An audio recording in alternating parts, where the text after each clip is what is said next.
nous avons voulu avoir l'avis d'une spécialiste. Sandra Ferreira est diététicienne nutritionniste. Elle connaît bien les buffets à volonté. Le problème du buffet, c'est l'excès. C'est qu'on est carrément dans quelque chose de démesuré. On va surconsommer. Prenons l'exemple d'un repas plutôt raisonnable dans un buffet asiatique.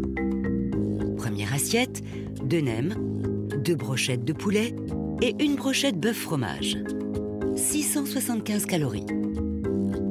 Deuxième assiette, des crevettes sautées, 1 portion de riz sauté et 2 maquis californiens. 600 calories. Troisième assiette, un petit wok sauce satay, 225 calories. Et enfin le dessert, 1 part de gâteau et un fruit. 300 calories. Total, 1800 calories. Presque autant que le ratio recommandé par jour pour une femme. Soit 3 repas en un seul. Mais la quantité n'est pas le seul problème. Majoritairement, on va y trouver des produits qui vont être gras, qui vont être sucrés, qui vont être salés. Et quand on mange du gras et du sucre, on sécrète des hormones, du plaisir, de la dopamine, de la sérotonine. Et donc, on a envie d'y retourner. Et là, on ne s'arrête plus. En France, près de 47% des adultes seraient en surpoids. Et les risques pour notre santé sont réels. À court terme, on va penser à l'indigestion, tout simplement, parce qu'on surconsomme. À long terme, le risque à la répétition de la consommation de buffets, c'est le surpoids et l'obésité. Normalement, il faut à l'humain 20 minutes après avoir avalé la première bouchée pour arriver à satiété. Mais dans un buffet, beaucoup ont tendance à se resservir jusqu'à l'épuisement.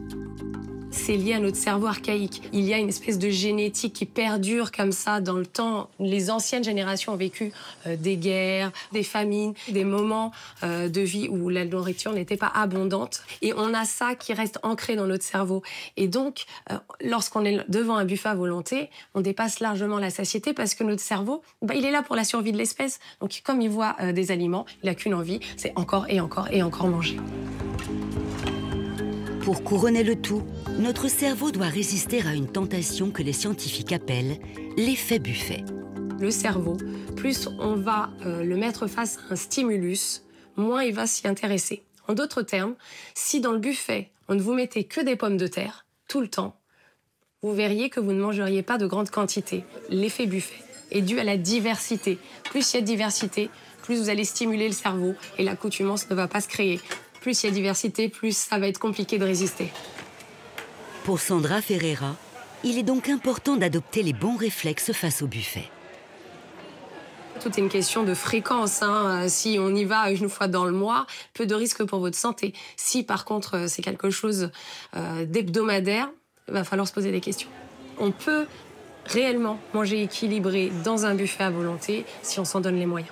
L'idée, c'est de réussir à mentaliser, donc à contrôler ses pulsions, à ne pas être un animal, de ne pas se cibler que sur des choses grasses, en sauce.